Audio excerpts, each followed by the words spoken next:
Bem-vindo ao podcast Mente Blindada 24/7.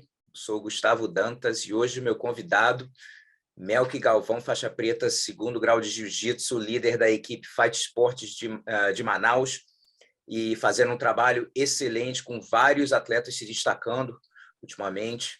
O Mika Galvão, o Diogo Reis, o Fabrício Andrei. Então tem uma galera aí que está aparecendo, ainda mais deve ter vários atletas, porque a galera não sabe, já vão estar conhecendo também. E ele até antes de começar a gravar falou que está viajando há mais de 30 dias, então rodando o mundo aí com jiu-jitsu.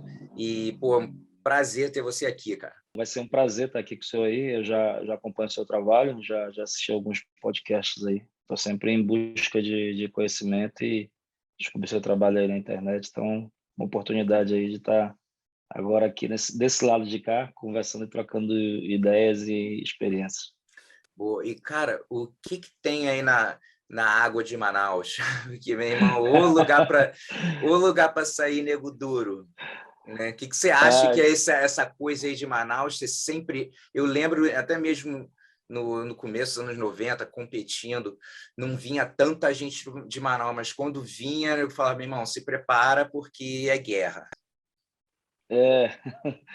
Manaus, assim, eu tenho minhas teorias, né, com relação a Manaus. A primeira teoria é com relação à quantidade de pessoas que praticam, né? Então, eu sou professor de jiu-jitsu já há mais de 10 anos e, assim, hoje eu tenho uma equipe que tá subindo aí, tá aparecendo, mas, assim, rodou muito menino na minha mão, menino bom mesmo, que poderia ter ido mais adiante, mas que, por um motivo ou outro, acabou não indo, né?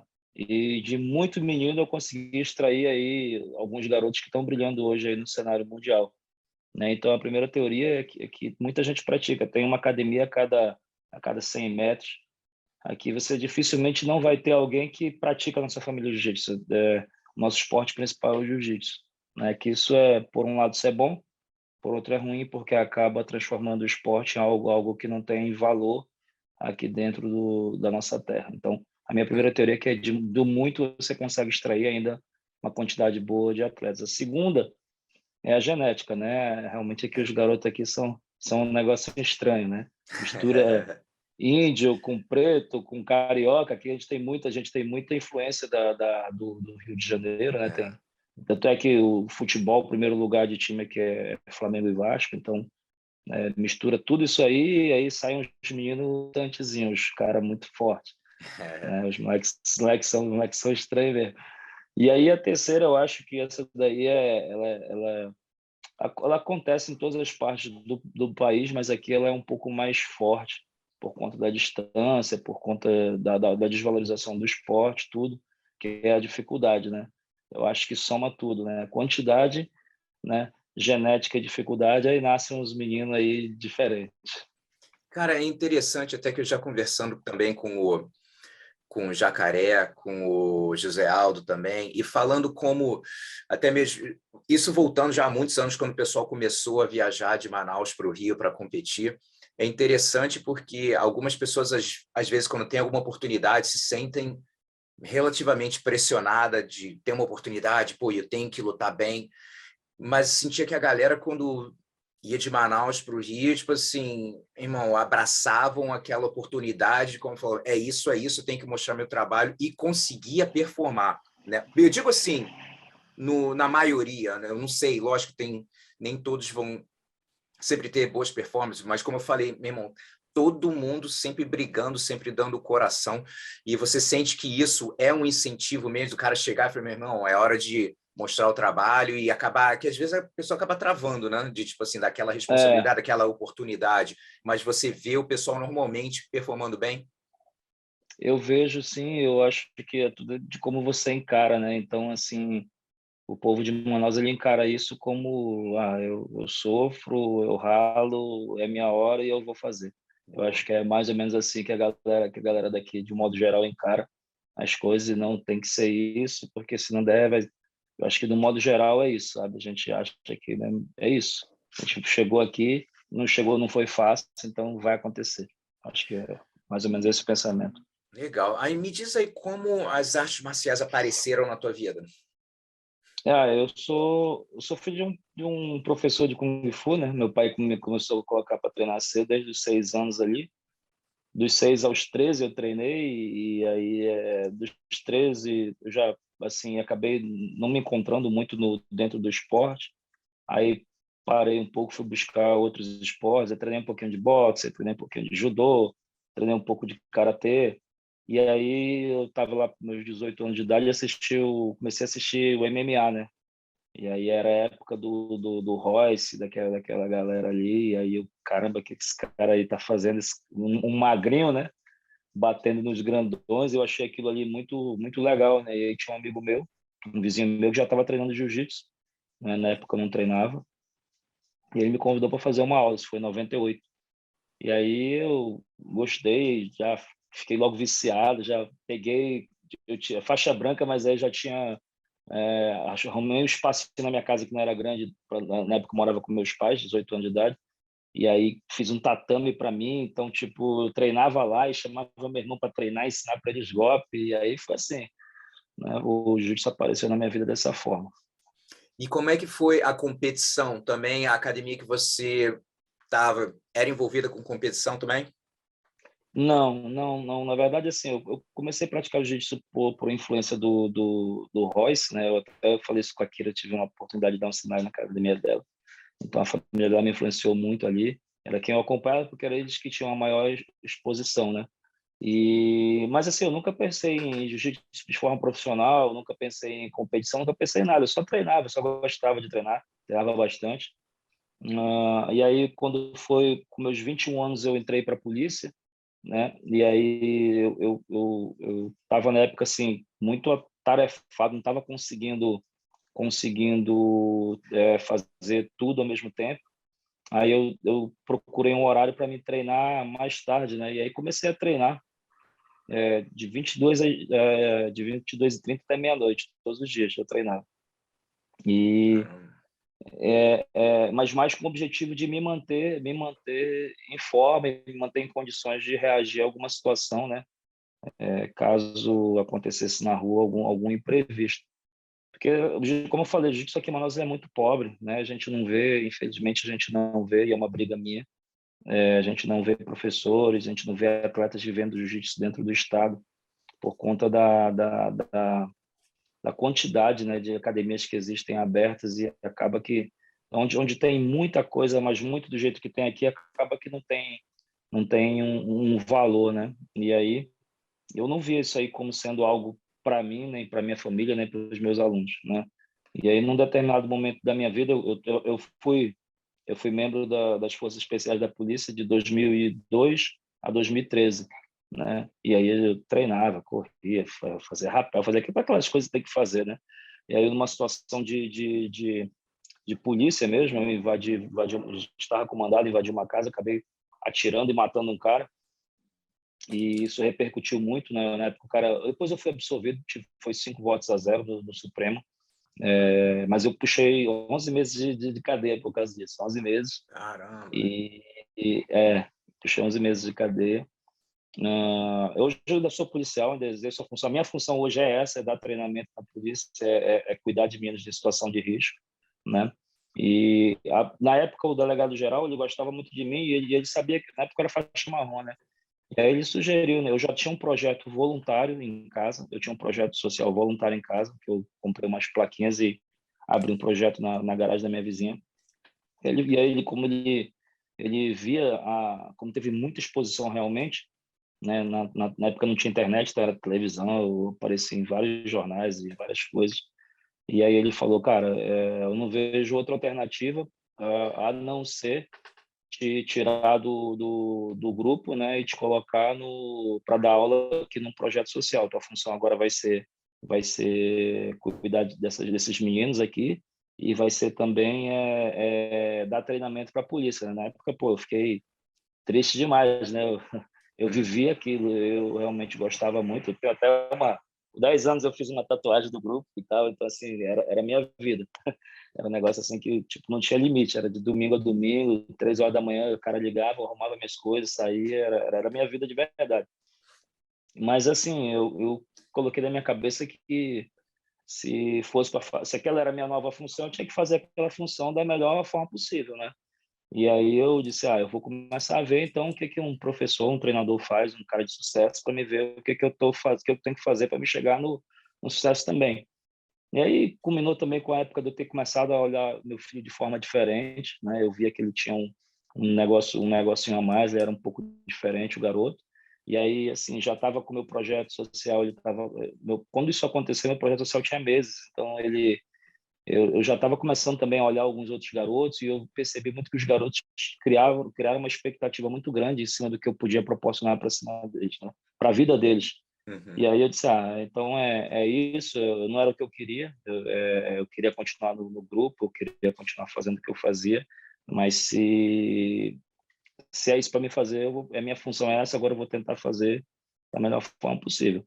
E aí comecei a viajar, comecei a pesquisar, comecei a estudar, né? Dormir, às vezes eu pedia para dormir na academia dos outros, saía de Manaus e ia para São Paulo, Manaus, para vários locais assim, para poder realmente aprender, porque assim, Manaus é um celeiro de campeões, é um celeiro onde nascem campeões, mas a verdade é que eles não se tornam campeões aqui, né? Todos fizeram um histórico, eu acho que o nosso último campeão aqui foi o Jacaré, que aconteceu há quase 20 anos atrás, foi 2003, 2004 ali, mais ou menos. Então, estava quase 20 anos sem aparecer uma equipe aqui vencendo competições em alto nível e morando aqui, né? Então, aquilo me incomodava, dizer, alguma coisa tá acontecendo. Por que que a gente não consegue mais fazer o que a gente fazia há tempos atrás, né? Por que que a gente não consegue mais produzir os nossos campeões aqui dentro do estado? E eu comecei a estudar sobre metodologia, sobre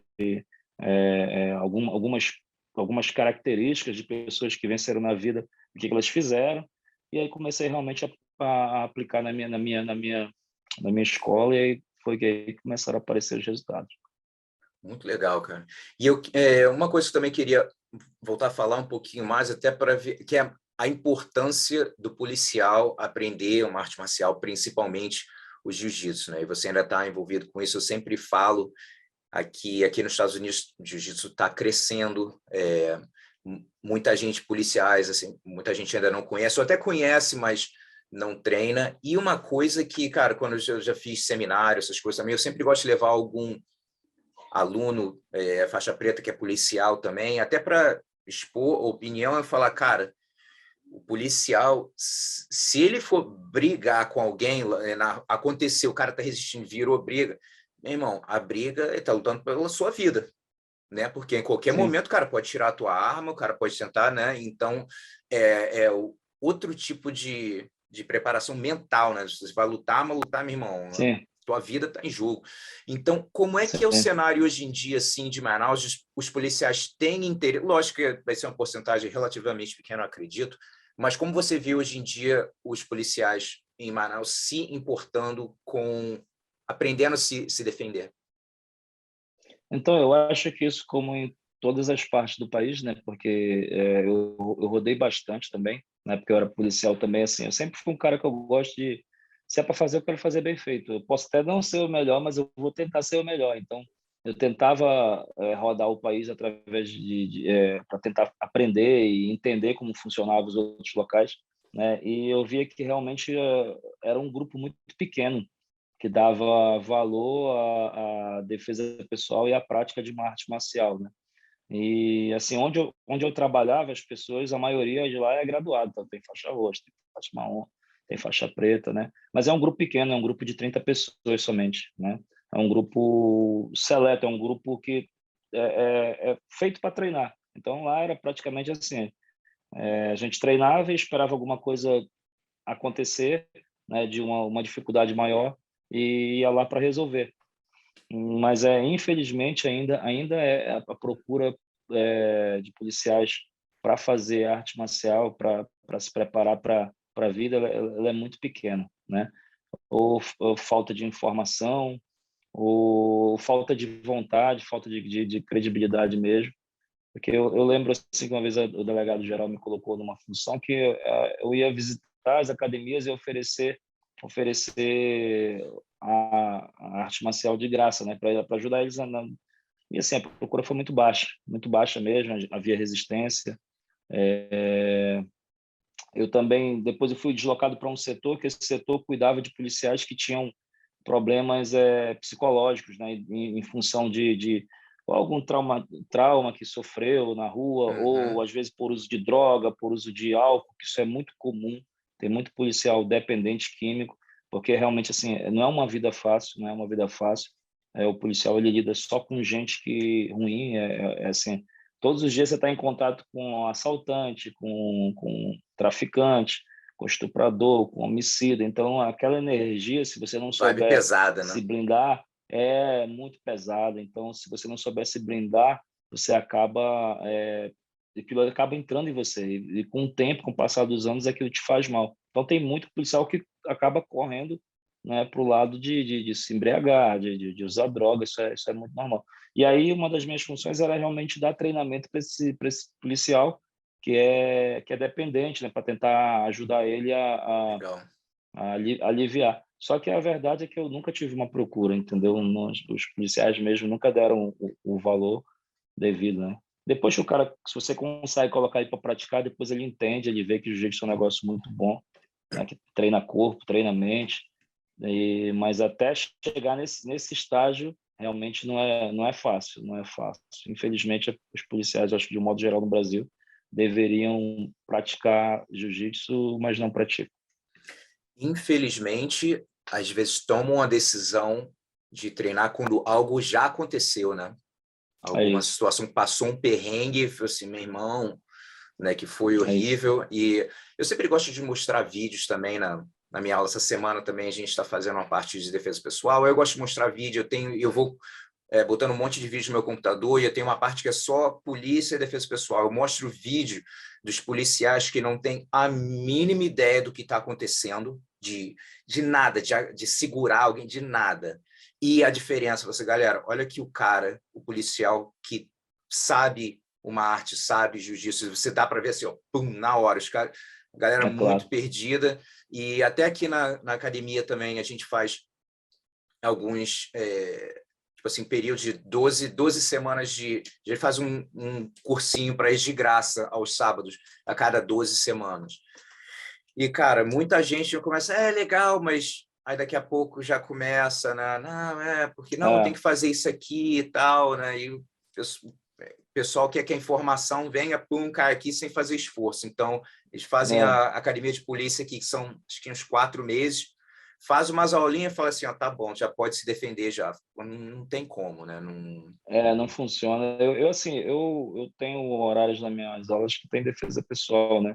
Mas eu acho que é a prática do jiu-jitsu mesmo puro é que vai É, funcionar na hora. Porque a defesa pessoal, exatamente. assim como qualquer coisa, você precisa reagir de forma automática, né? E você não tem como ficar automático fazendo uma aula, duas, três de defesa pessoal. Exatamente. Não vai funcionar. Exatamente. Você tem que entender realmente como dominar, como segurar, como imobilizar alguém. E se você aprende foi treinando jiu-jitsu todos os dias, ou pelo menos 2, 3 vezes a semana, de uma forma constante. Se não fizer força ou segurar os outros fazendo força, não Não tem dá, não jeito. dá, não Mas tem aí, quando jeito. é que ano que começou a ficar, você sentiu foi que ano que o projeto começou a ficar mais forte assim, com relação à competição, que você começou a viajar um pouco mais? Então, eu peguei, o projeto ele iniciou em 2011, em 2013 ele foi reconhecido pela polícia, né? Como eu falei, eu tinha uma iniciativa minha, e aí a polícia achou, por conta da situação que aconteceu, achou interessante regularizar e me colocar para fazer só isso. E em 2015 a gente já começou a ter os primeiros resultados, né? Eu lembro que eu levei 15 atletas para o brasileiro, campeonato brasileiro, e vários deles hoje estão aí no cenário mundial. Acho que outro dia até fiz uma postagem com eles, e aí dos 15 atletas, a gente voltou com 17 medalhas. E aí voltamos com 14 ouros, uma prata e 2 bronzes. E aí, Caramba. assim, foi a primeira vez, eu acho, que as pessoas olharam para a gente de uma forma diferente. Eu cheio de criancinha, os moleques chegando lá e era bonito de ver, sabe? Tipo, era um local pequeno, era um local bem humilde, aquela placa de tatame furada que se entra o dedo machuca e quebra, né? Uhum. Mas assim, quando os meus meninos começavam a treinar, eu mesmo gostava de ficar olhando porque era bonito de ver os meninos saírem na mão. Assim, eu cheguei a ter 15 campeões brasileiros formados por mim, da branca até a azul, que era o que eu tinha na época, né? Tudo treinando no mesmo horário, tudo treinando junto, tudo treinando no mesmo tatame, era bem legal de assistir. Maneiro. E, cara, eu estava vendo um vídeo, você falando a respeito dos pilares de desenvolvimento do jiu-jitsu, você fala a respeito da parte técnica, da física, da mental, da estratégica, e também, dependendo da jornada da pessoa, gestão de carreira. E Sim. queria que você expandisse um pouco com isso, quando você começou a abrir um pouco mais a sua mente para isso, como você falou, começou a viajar, ver, né, estudar essas coisas, como é que você começou a desenvolver um pouco mais essa ideia? Eu acho assim que a parte... o jiu-jitsu ele é muito jovem, né? Quando a gente fala em competição, Uhum. ele é muito jovem. O primeiro mundial foi há 25 anos atrás. Esse ano foi a 25ª edição. Então, se a gente fizer Uhum. um estudo aí, né, de outras artes marciais, de outros esportes, É. a gente vai ver que existe esporte com mais de 100 anos. Então, eu comecei primeiro a olhar dentro dos outros esportes, para tentar entender o que que acontecia, né, dentro dos esportes, principalmente os esportes olímpicos, para depois tentar trazer para nossa realidade. Então, eu sempre digo assim, acho que a vida ninguém cria nada, tudo copia, né? Então, olhando para um esporte, olhando para outro, comecei a entender o que que era que eles faziam, né, para chegar naquele nível que eles estavam. Então, eu vi que não adiantava só. Foi uma das coisas que eu vi, assim, por exemplo, aqui em Manaus, a galera é muito dura. Então, o pessoal treina horário de meio-dia, treina num fornozão, vai chegar lá, o cara vai fazer força por você até. Não existe, diferente dos Estados Unidos, que a galera já treina sabe treinar forte, mas também sabe treinar estudando os movimentos, né? A gente lembra que a gente foi fazer uma visita à academia de uns amigos, e a gente começou a treinar. Aí ele falou, caramba, todos vocês só sabem treinar fazendo força? E a verdade é essa, sabe? Manauara gosta ou treina para se matar ou acha que não treinou, entendeu? É a nossa cultura, né? Que hoje eu estou tentando reduzir um pouco dentro dos meus meninos, né? Eu acho que tem que ter um equilíbrio entre a hora É, que você está estudando e a hora que você está ficando casca grossa, né? Então, se não tiver esse equilíbrio, a coisa não flui. Mas Manauara, assim, gosta de fazer força, gosta de brigar, é do espírito mesmo, é da nossa cultura. E aí eu vendo que os outros esportes, eles dividiam, né? Não era só chegar e lutar, só chegar e lutar não resolvia. Então, eles passavam tudo por uma preparação técnica, né?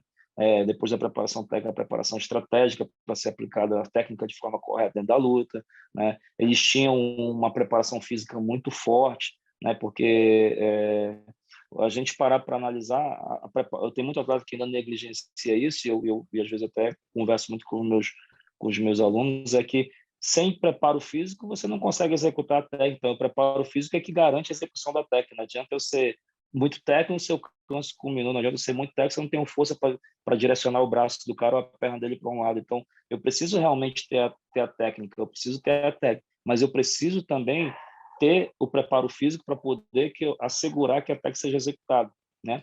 E aí, entrando em alto nível, a gente hoje vê as estratégias, né? Eu acho assim que a estratégia é o xadrez, né? O jogo, é o engano. Eu faço uma coisa para te pensar que eu estou fazendo, né, uma coisa, mas na verdade eu quero fazer outra. E aliado a isso tudo, né? A parte mental. A parte mental ela é importantíssima, né? Você entender como funciona o atleta, é, eu acho que resolve uma boa parte dos problemas, porque hoje mesmo eu te fiz uma postagem onde um aluno meu, que foi o Fabrício André, ele lutou com o Jamil no uhum. PAN em setembro, né? E ele perdeu por uma vantagem. E assim, eu não estava no PAN, infelizmente, porque eu já estava no meu horário de sair dos Estados Unidos, então eu tive que sair, ele acabou lutando sem mim. E tipo assim, eu trabalhei com o garoto desde muito jovem, eu conheço ele, eu conheço tudo dele. Então, o Fabrício, ele é um garoto que ele não funciona, a energia dele não cresce se ele não estiver atacando, né? Ele precisa atacar para se sentir bem, para se sentir forte. Independente se ele está perdendo ou se está ganhando, ele precisa estar jogando para frente. Quando ele toma a postura defensiva, ele se acaba se enfraquecendo. E Hum. aí ele vai perdendo espaço na luta, vai perdendo espaço na luta, e com isso ele muitas das vezes acaba perdendo. Então, uma conversa que eu tive com ele antes de entrar foi que ele fosse ele somente, que ele lutasse feliz, que ele lutasse de forma agressiva, que ele lutasse para atacar realmente, porque ele precisa disso, ele precisa de atacar para crescer. Né? Diferente de alguns, por exemplo, você vai ver alguns atletas que eles se sentem muito confortável jogando na defesa e no contra-ataque, né? Ele cresce com aquilo, você ataca ele, ele está aqui, ele olha, ele vai, ele tira um ponto, ele tira uma vantagem, e para você tirar de volta, tipo um Leandro Lô da vida, né? Para você tirar 2 pontos, tirar uma vantagem do Leandro Lô, é muito difícil, ele se sente confortável com aquela situação, né? Um Isaac Baiense joga também da mesma forma, mas o Fabrício já não gira assim, o Fabrício já gira de outra forma, ele tem que estar tomando as iniciativas do combate, porque senão a parte mental dele enfraquece e com isso ele perde performance, né? Então, assim, foi olhando, né, estudando, vendo outros esportes, eu entendi que não dava só para, se quisesse ter realmente resultado em alto nível, tinha que trabalhar vários setores, né, vários pilares, né, que é o pilar físico, o pilar técnico, o pilar estratégico da luta e também o pilar mental, né? Mas ainda assim, para a gente que mora aqui, a gente ainda tinha que ter um outro pilar, que é a parte do gerenciamento de carreira. Por que eu falo isso? Porque assim, foram vários atletas aqui, vários que eu vi parar, né, de treinar, porque não sabia para onde estava indo, não sabia, não entendia o jogo que tinha que ser feito para poder crescer dentro do esporte, para poder alavancar. E que tem resultado, mas que não tem retorno disso, a tendência é que ele uma hora ele se torne um frustrado e que ele pare. Então, precisa ter o resultado, mas ele também precisa ter um ganho, precisa ter uma carreira andando para que ele se sinta recompensado e isso reflita nos treinamentos dele e ele consiga, com isso, ter uma performance melhor. Então, eu acho que é mais ou menos isso da forma como eu entendi, né? Tem que trabalhar os 4 pilares e mais a carreira para poder gerar um resultado melhor. Eu gosto de falar que é o pacote completo, né? O pacote. E falando um pouquinho em cada um na parte física, uma coisa também que é muito importante, até para o pessoal que está assistindo aí, se você está curtindo o vídeo, bota um like aí, passa esse áudio, o vídeo para frente. Cara, na parte física, uma coisa que eu falo também é o seguinte, de você também fazer um trabalho físico, mas uma coisa que mais e mais, ainda bem que as pessoas estão começando a prestar mais atenção, a parte da nutrição. Por quê? Ainda mais quando a pesagem é no dia. Então, eu falo, cara, não adianta você estar voando, você tá com a cabeça boa, você treino, fez tudo. Só que, irmão, tu tá 3 dias sem comer, não tem nada no teu corpo, porra, tu pode ter uma Ferrari, irmão, mas sem combustível tu não vai dirigir. Então, não interessa o quanto bem você tá, mas a importância que às vezes imprime ritmo, não dá para segurar a pressão, né? Então, tem essa parte física e a parte da nutrição é gigante para poder performar, né? Ainda mais numa luta de 10 minutos e com várias lutas no mesmo dia ou em 2 dias, né? Então, vocês trabalham também essa parte da galera mais profissional, de um toque na parte nutricional também? Sim, na verdade, eu acredito muito que nós somos o que comemos, né? Assim, eu não sou um bom exemplo de garotos, mas assim, eles entendem que eu como treinador, a exigência é diferente, né? Eu me coloquei nessa situação de treinador, não participo de competições, mas assim, eu cobro bastante deles, que eles comam bem, né? Que eles evitem algumas coisas, que eles durmam bem, porque eu acredito muito que a performance física ela vem de um treinamento forte, né, de um treinamento forte e adequado, né, de uma boa alimentação e de um bom descanso, um bom sono. E se você não tiver isso, a probabilidade da sua performance física cair, ela é muito grande. Então é uma coisa que eu cobro bastante. A gente ainda não tem recursos para, por exemplo, ter uma nutricionista dentro do projeto e essa nutricionista passar uma comida individualizada, mas hoje eu tenho garotos que moram dentro da escola e assim a gente paga uma comida para eles e eu inspeciono a comida, eu olho o que a pessoa está cozinhando, quando eu acho que está ruim eu reclamo, ela muda. Então eu sou bem chato com isso porque eu sei que faz uma diferença absurda. Na verdade, eu passei uma temporada nos Estados Unidos, de 2017, passei alguns meses aí, né? Passei e eu acho que eu não tinha cara melhor para me colar do que o que eu fui, que foi o Cobrinha, né? Eu fiquei 5 meses na academia dele e depois passei mais alguns outros meses em outro estado, mas passei 5 meses e foi o ano que ele fez o Grande Slam, né? Que ele ganhou europeu, PAN, brasileiro, mundial e ganhou a DCC. Então, assim, eu vi que não existe meio certo, ou é certo ou é errado, né? Ou é certo ou é errado. Se você quiser realmente performar em alto nível, se você quiser ter um resultado melhor do que o teu adversário, você tem que se esforçar, você tem que pagar um preço, né? Comprometimento. E um comprometimento. Então, assim, uma coisa que eu fazia antes de ir para lá com ele, assim, vou dar um exemplo do meu filho, que é que eu tenho mais controle de alimentação. Então, ele almoçava muito bem, aí vinha na época a gente ainda comia carne, então ele comia um peixe, aí comia um arroz integral, comia uma salada, tomava um suco, aí tudo bem. Só que aí ia mais tarde, ele treinava, e quando terminava o treino, ele se enchia de, por exemplo, de sorvete, de picolé ou de qualquer outra coisa. Então, a gente fazia muito o certo e errado, o certo e errado, o certo e errado. E aí, eu observando como ele fazia, eu tentei implementar isso na rotina do meu filho, e foi a hora que meu filho saiu de criança que batia em criança para criança que batia em adulto, né? Então, eu percebi o quanto era importante a alimentação dentro dos esportes e dentro do alto nível, né? Então, eu sou realmente assim, sou chato com isso aí, eu pego no pé, se eu vejo que está fazendo errado, eu colo, e assim, dentro do que a gente pode fazer, eu tento entregar o melhor para os meninos, para eles comerem bem realmente. E na parte estratégica também, uma coisa que eu gosto de perguntar, porque tem gente que gosta, às vezes, de assistir a pessoa que vai lutar, tem pessoas que não gostam, né? Cada um tem sua opinião com isso. Tem gente que...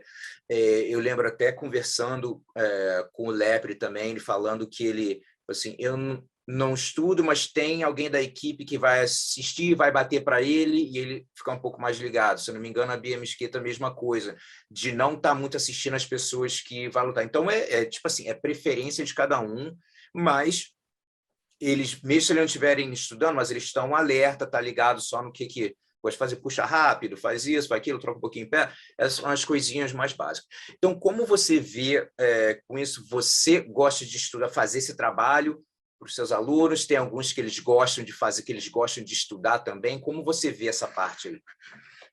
Então, eu começo assim, sempre eu falo, a verdade, antigamente eu não cobrava isso, né? Eu deixava os que gostavam fazer e os que não gostavam eu deixava à vontade, né? Assim, a Bia, por exemplo, e o Lepre, eles não estudam, mas tem alguém que faz para eles, então o Exato, estudo é feito de qualquer forma, né? E aí eu exato. sempre coloco assim para os meus meninos, eu digo, cara, será que o Brasil, quando vai jogar contra a Alemanha, será que eles entram sem saber o que o adversário é capaz de fazer? Será que isso é no futebol, no Yeah. vôlei, no basquete, qualquer coisa?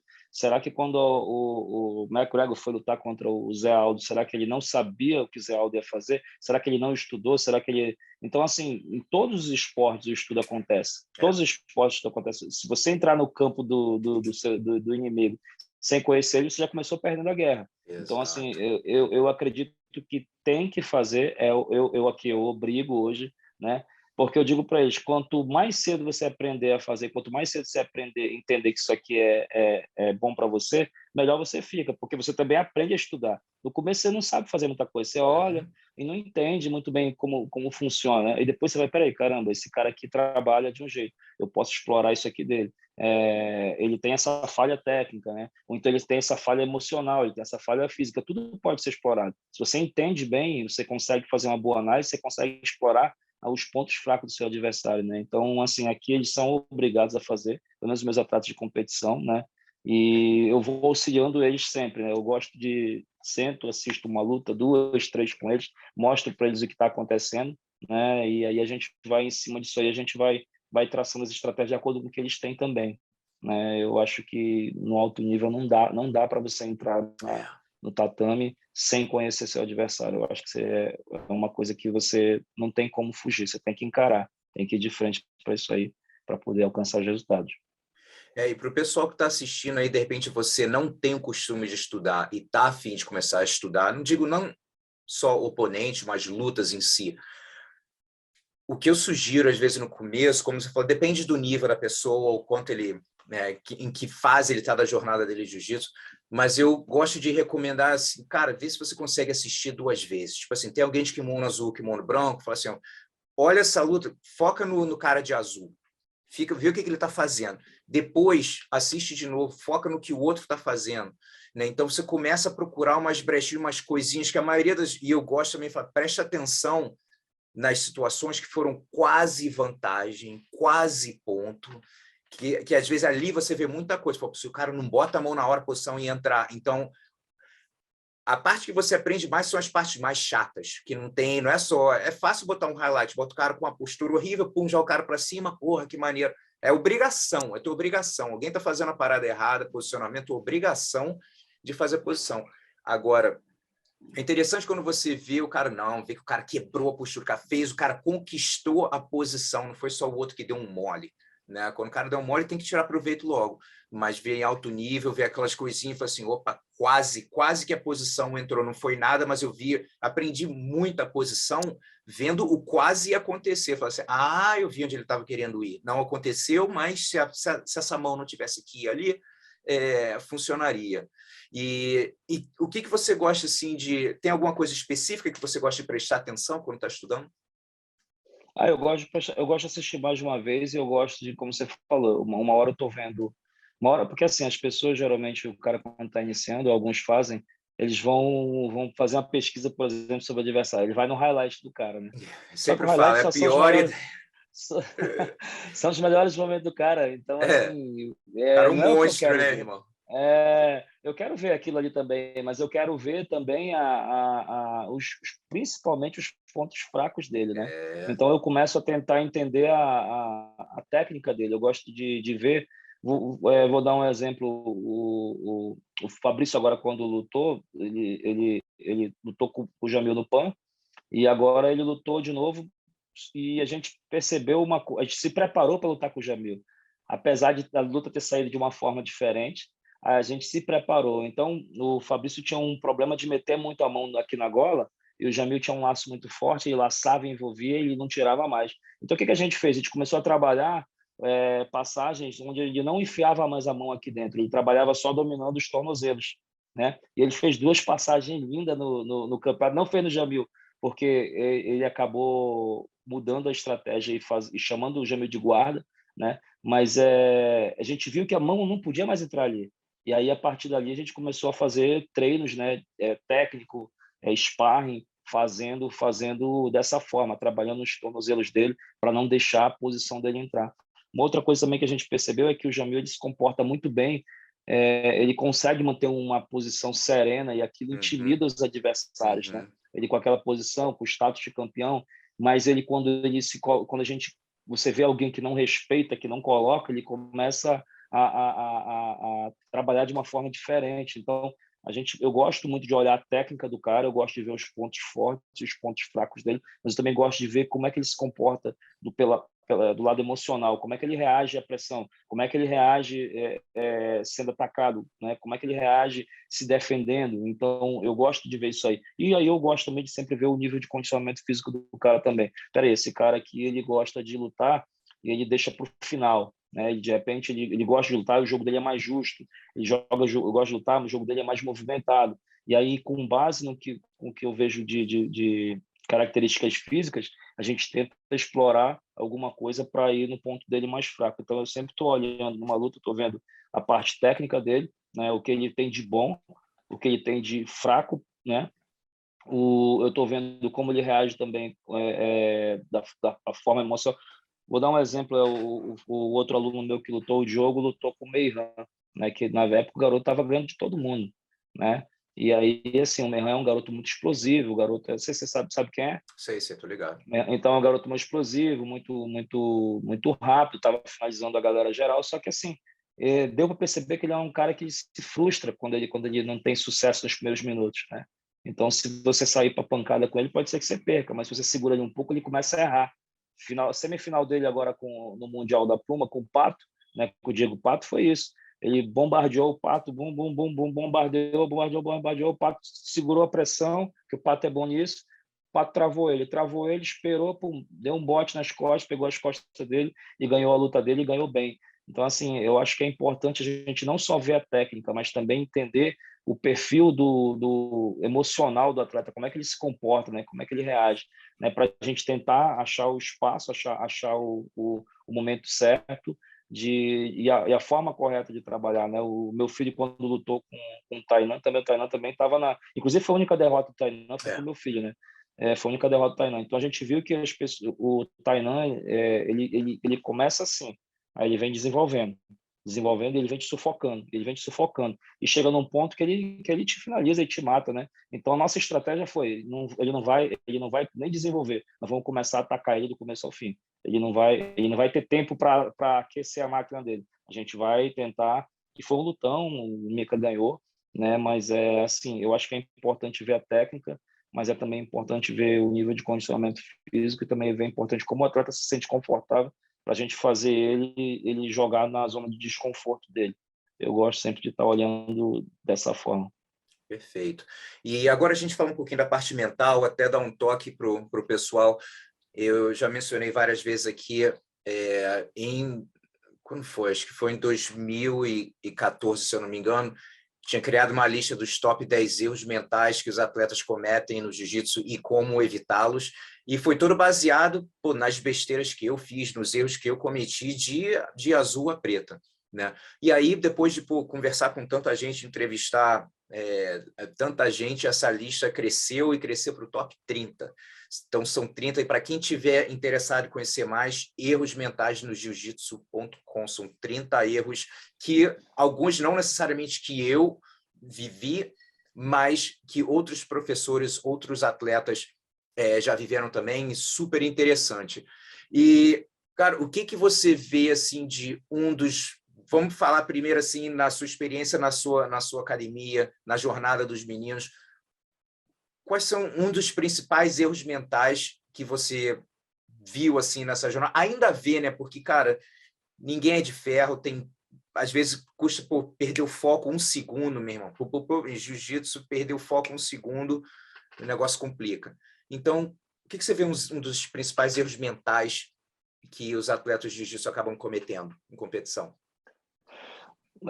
Eu acho assim que a falta de credibilidade no treinamento, eu acho que ainda é grande, né? Tá melhorando, mas eu acho que o atleta de jiu-jitsu precisa entender que o treinamento mental ele tem que ser feito igual como qualquer outro treinamento, tem que ser feito de forma diária, tem que ser feito no tatame, tem que ser feito nas competições, né? Para poder você ter realmente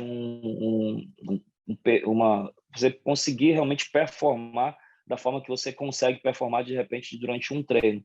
Então, eu acho que o erro mais comum que eu vejo é o cara querer entrar, por exemplo, numa competição e achar que ele assistindo ali um vídeo motivacional ou falando para ele que ele é aquela, sei lá, eu sou isso, aquilo, e a verdade é que isso não funciona, né? Isso não funciona. O ser humano, nosso cérebro não é burro, ele sabe o que você passou e o que você treinou. Então, assim, dentro dos meus treinos, eu sempre coloco situações, né, para os meus atletas, eu peço sempre para eles visualizar aquela situação, né? Então, não adianta você estar fazendo, por exemplo, um exercício específico e você não acreditar que aquilo vai acontecer na sua luta. Um exemplo, imagina que o exercício específico de hoje eu estou perdendo por uma vantagem, eu tenho 1 minuto para me retirar aquele ponto, né?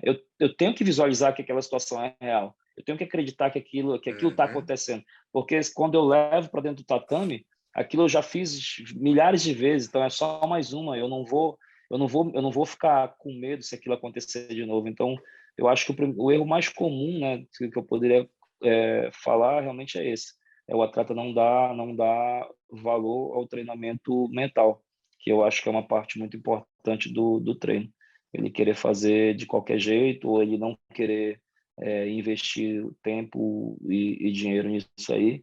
E muitos atletas mesmo que eu conheço, deixam de ganhar lutas porque não fazem isso, né? Poderiam estar performando melhor se investisse um pouquinho do tempo deles num treinador mental, num treino de verdade, né?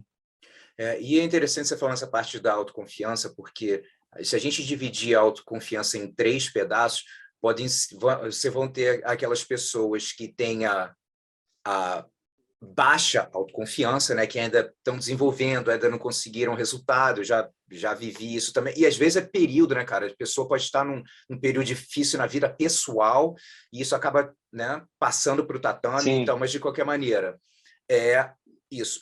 Uma coisa que acontece também é que em inglês se fala o overconfidence, né?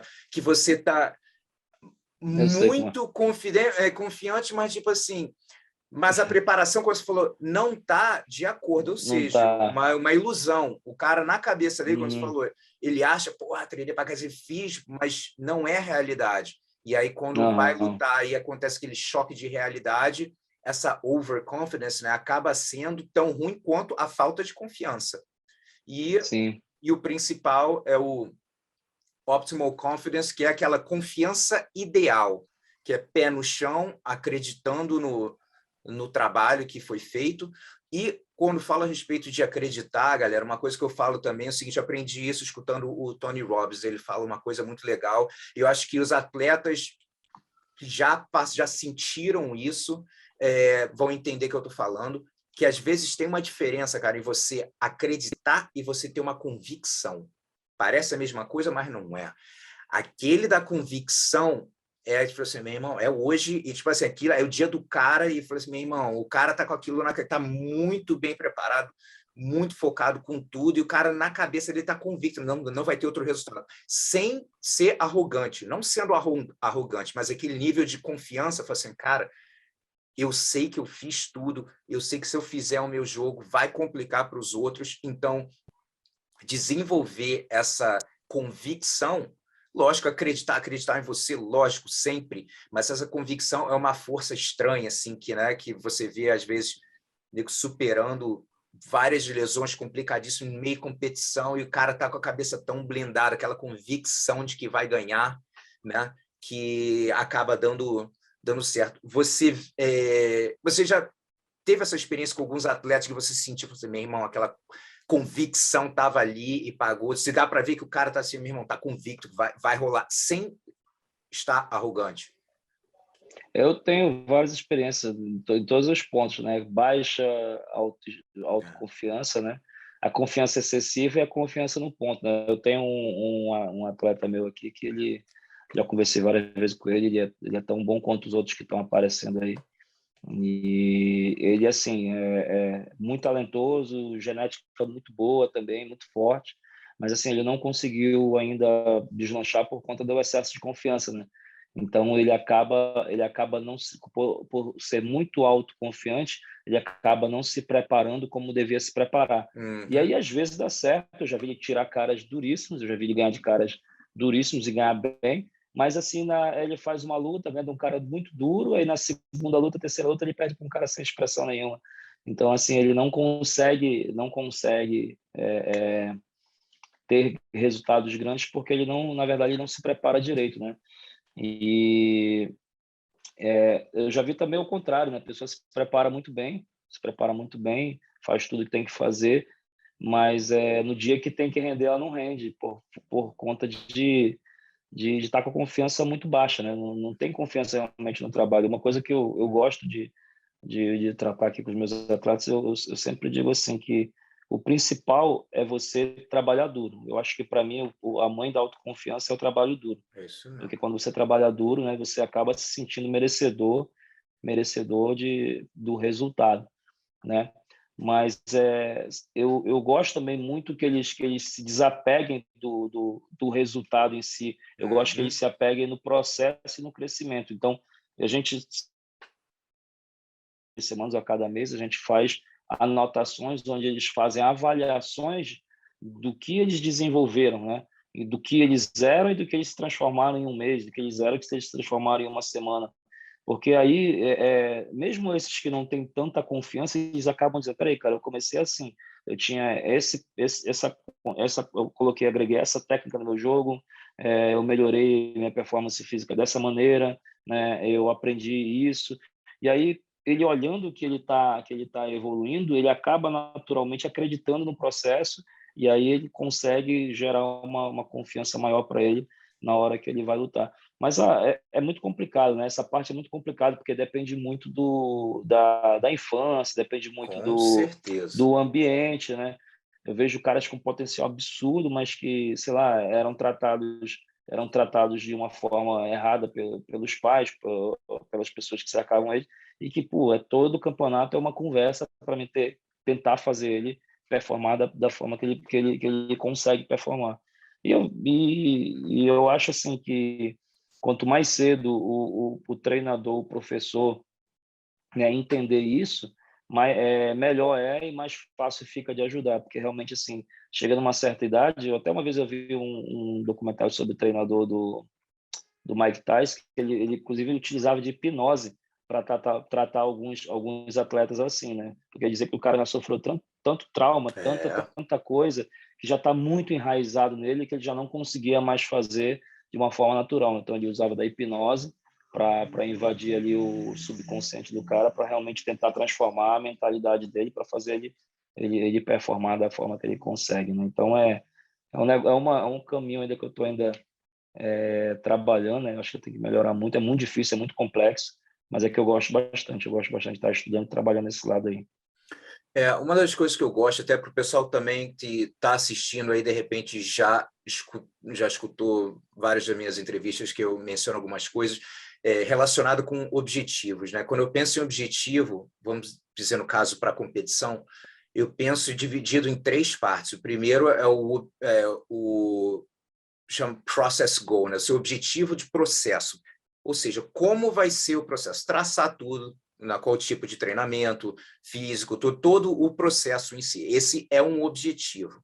Você tem o objetivo de resultado, que é o que você está indo. Você, né, depende de onde a pessoa está, depende do esporte, é o que é ganhar, é estar no top 4, é chegar no segundo dia do Mundial, depende em que fase a pessoa está, se for alguma competição, que é no caso de outros esportes, que é tempo, atingir tal tempo, ou o que for, mas você está tentando ver o resultado. E que eu acredito que é que eu trabalho mais e acaba envolvendo a parte psicológica, é o objetivo de performance.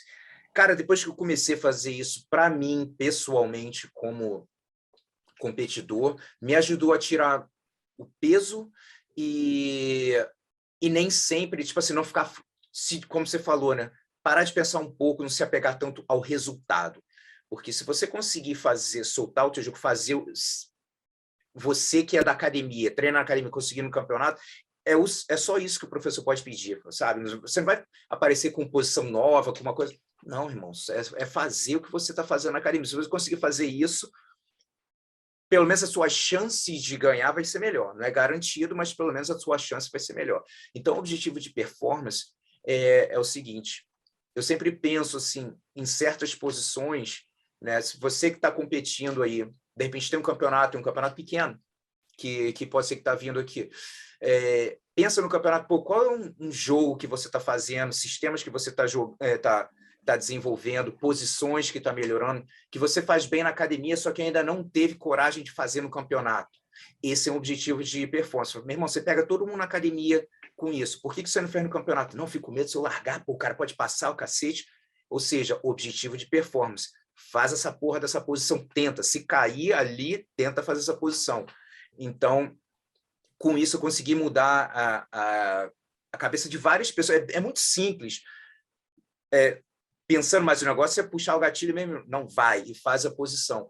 Porque o que acontece também, ainda mais para o pessoal aí que é faixa azul, faixa roxa, hoje em dia está começando a ficar mais complicado, mas aquela galera que, tipo assim, pô, só jogo por baixo, não jogo por cima, vai ficar fazendo double pull, vai se embolar, de repente vai conseguir um pé, fazer alguma coisa, mas não consegue desenvolver o jogo em pé, ou de passagem. Falei, irmão, próximo campeonato, ou bate cabeça ou deixa puxar, ou faz double pull e sobe. Pô, mas o cara perder, foda-se, né, irmão? O único jeito que tu vai melhorar vai ser encarando esse teu medo. Eu falo isso porque eu tinha, ainda mais nos anos 90, tinha muita coisa, guardeiro, passador, essas coisas. Hoje em dia o pessoal está muito mais completo.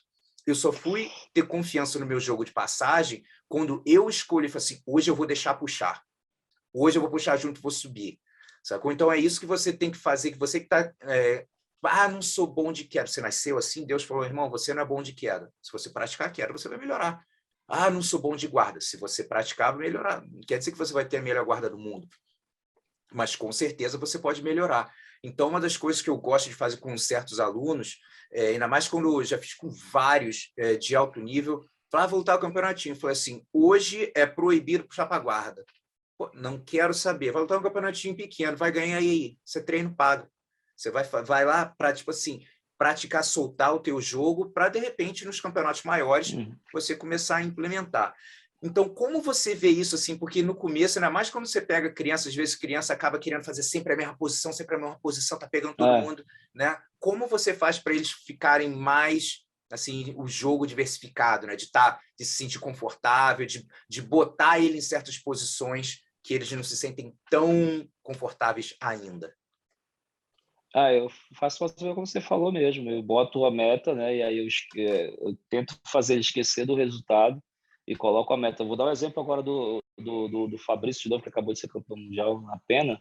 Então, assim, o Fabrício é um garoto muito conhecido pelas passagens dele de guarda. O garoto é um peso pena que passa absurdamente, né?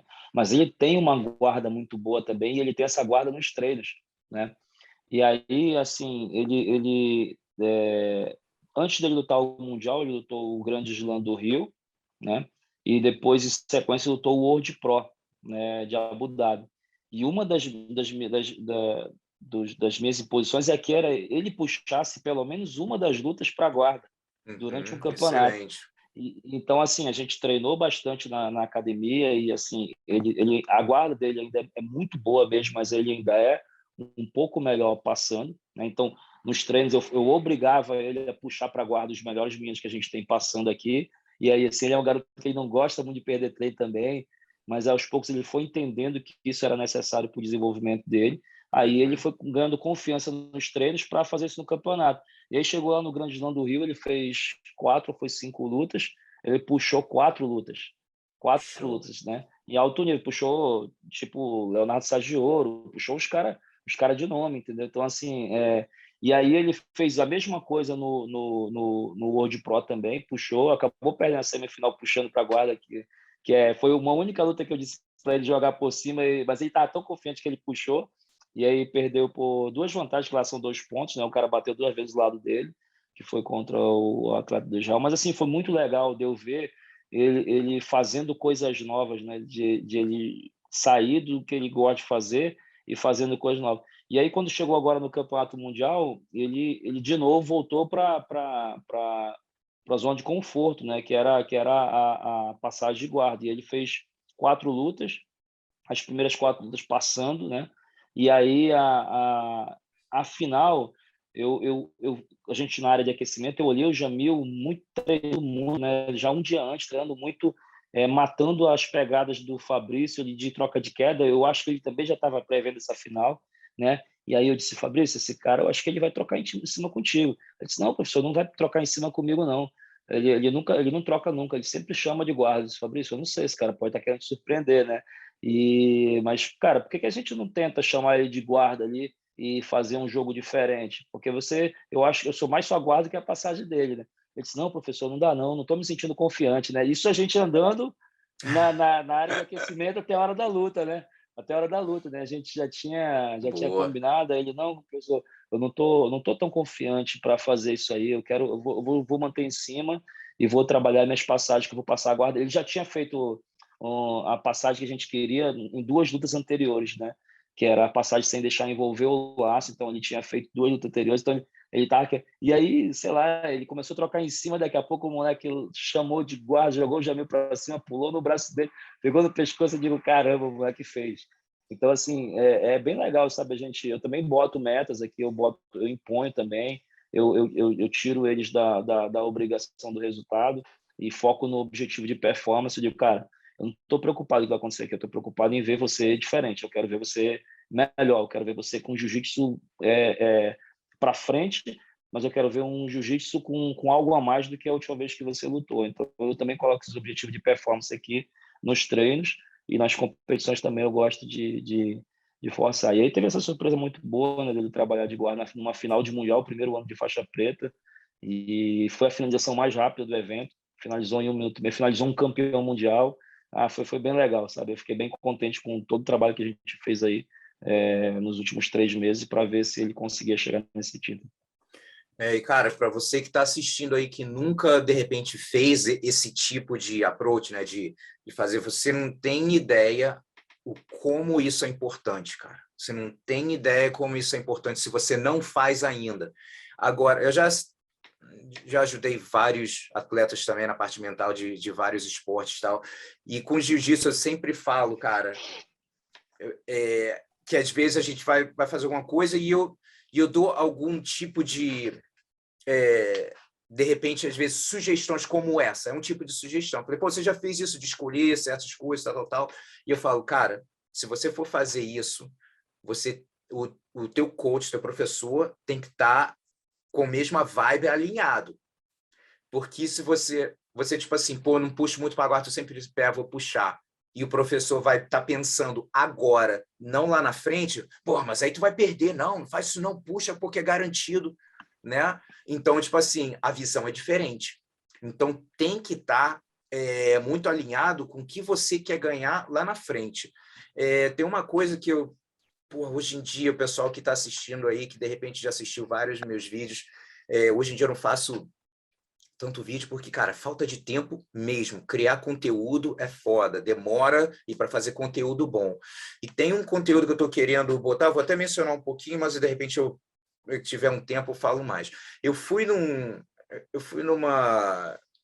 seminário a respeito de liderança, tem uns 2, 3 meses atrás, com um cara, Jocko Willink, que é um cara, um Navy SEAL, bem conhecido aqui, tem um podcast, um dos mais famosos do mundo, faixa preta de jiu-jitsu e tal.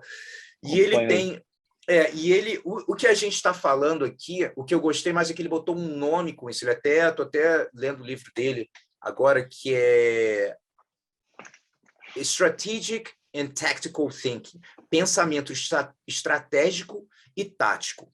E fala da importância dos dois estarem alinhados. Por exemplo, você, de repente, é gerente de um trabalho, ou você é dono do teu trabalho, e você está tentando ensinar para os seus funcionários como delegar as coisas, né? Pô, olha só, tu faz isso, faz aquilo, blá, blá, blá, blá, que no futuro você quer meio que, de repente, se afastar um pouquinho mais, saber que você deixou as pessoas treinadas para fazer. Aí o cara vai e acaba não tá fazendo negócio, meu irmão, deixa que eu faça a porra aqui. Aí você vai e faz, e aí se sente bem, fala assim, fiz, tinha que ser resolvido, alguém tem que fazer, eu fiz logo, tal. Beleza. Só que taticamente, pode parecer uma vitória, né? Você sentiu bem, porra, fiz essa parada, daquela, né? Fiz. Só que estrategicamente você está dando um tiro no pé, porque se o objetivo é você treinar o cara para lá na frente, o cara não precisar de você, você continua fazendo isso lá na frente, a gente vai estar na mesma posição. Então, a mesma coisa que eu fiz com vários atletas, um dos meus melhores exemplos o Orlando Monteiro, um dos meus faixa preta também, que quando ele era faixa azul, também era muito puxa para a guarda, double pull, só vai no pé, não sobe, aquela falta de confiança, né? E conseguindo resultado. Você consegue fazer isso ainda nas faixas coloridas. Eu falei, cara, qual é o teu objetivo a longo prazo? Ser faixa preta a nível mundial? Cara, então melhor tu começar a parar de fazer o que você está fazendo agora. Porque quando chegar na faixa preta, o nego tá na estrada aí, há um tempão completo, não vai dar certo. Então, não adianta eu falar para você agora ter essa vitória tática, vai num campeonato pequenininho, eu falei, tu vai lá, vai pegar 3 malucos num triângulo, coisa que você faz toda hora, e aí? O que isso vai te acrescentar na tua jornada lá na frente, né? Então, eu prefiro você trocar em pé ou perder, tomar uma queda, o que for, agora, para lá na frente você estar bem. Ou seja, essa estratégia e tática tem que estar alinhada. Quando não está, fica difícil. Então, esse é um exemplo. Se o cara, ele está querendo pensar no longo prazo, mas o professor está focando nele, tipo assim, ganhar o campeonato agora. Você sempre faz isso, faz a mesma coisa. E isso acaba, acho que, prejudicando o desenvolvimento geral do atleta, né? Eu tenho até uma coisa para complementar, Gustavo, tipo assim, não pode pensar em fazer algo de diferente que você não tenha treinado antes, né? Então, a gente botou porque eu falei, Fabrício, alto nível, né? Uma hora você vai ter que ter confiança no aguardo, uma hora você vai ter que chamar primeiro, uma hora você vai ter que chamar e subir, tirar um ponto, uma vantagem. Então, cara, quanto mais cedo a gente quebrar esse bloqueio, melhor. Exato. Né? E aí, assim, a gente começou a treinar isso na academia. Então, ele começava a treinar com os meninos não sabiam do que a gente estava treinando, então ele ia treinar com um garoto que ele sabia que ia puxar, ele chamava e subia, já saía na frente. Ou então ele chamava primeiro e ficava por baixo. Né? Então, não dá para fazer isso no dia da competição, né? Não dá para o cara decidir algo novo no dia da competição. Exatamente.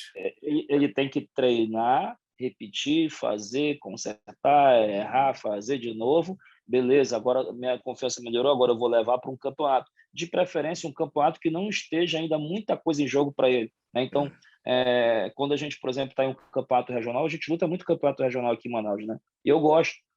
Por quê? Porque não é um campeonato que eu gasto uma passagem, que eu gasto uma inscrição muito cara. Então, quando eu entro nesses campeonatos, muitas das Treino vezes, pago. disse, ó, desse campeonato eu quero isso. Aí o garoto vem e ele vai ficar fazendo aquilo. Então, é um treino, né, com Treino de luxo, exposição, com treino de luxo. Então, tipo assim, a gente trabalha na academia, depois a gente pega competições para treinar realmente o que a gente está trabalhando na academia, para depois levar para uma competição de alto nível. Como eu falei, antes do Fabrício trabalhar essa puxada de guarda numa final de mundial, ele fez isso na academia e fez em 2 competições de alto nível também, que foi o World Pro e o Grande Slam do Rio, para depois ele fazer na final do Mundial. E eu acho assim, eu fiquei até surpreendido, porque a conversa que a gente teve naqueles, sei lá, 1 minuto de caminhada da área de aquecimento até a hora da luta, era que ele não ia puxar. Quando eu vejo o moleque puxou, entrou no treino, fiquei feliz demais realmente. Mas E tem isso é que, a eu acho que só confiança, realmente né? tem que A confiança lá vai, em pum, cima. né? Então tem que estar alinhado, focado lá na frente, tem que estar treinado, né? E colocar, eu gosto muito bem, eu acho que é muito legal esses objetivos que a gente coloca em competições para poder o cara ir se acostumando, porque no final Gustavo, assim, eu acho que eu digo sempre para eles assim, quanto tempo você quer ficar competindo? 1 ano, 2 anos, 10 anos, 20 anos? Cara, eu acho que isso tem que ser uma situação agradável para você. Se você entra ali e está se torturando, você perdeu o sentido, cara. Você tem que se divertir, tem que curtir o processo, tem que evoluir, tem que cada campeonato vir de uma forma diferente, até porque o alto nível exige isso de você. Você é muito bom numa coisa, mas se você não muda, se você não evolui, no outro campeonato o cara vem e mata teu jogo. E ele entende e já era. Então, a gente precisa estar todo o tempo se reinventando, todo o tempo melhorando. Eu acho que esses objetivos que a gente coloca de fazer alguma coisa durante os treinos e fazer alguma coisa durante o campeonato são excelentes para fazer o desenvolvimento do atleta. Eu gosto bastante também. Muito legal. E, cara, a gente está chegando aí no final da entrevista e fala aí para a gente quais são os planos aí da equipe 2022, o que vocês têm em mente, como é que tá?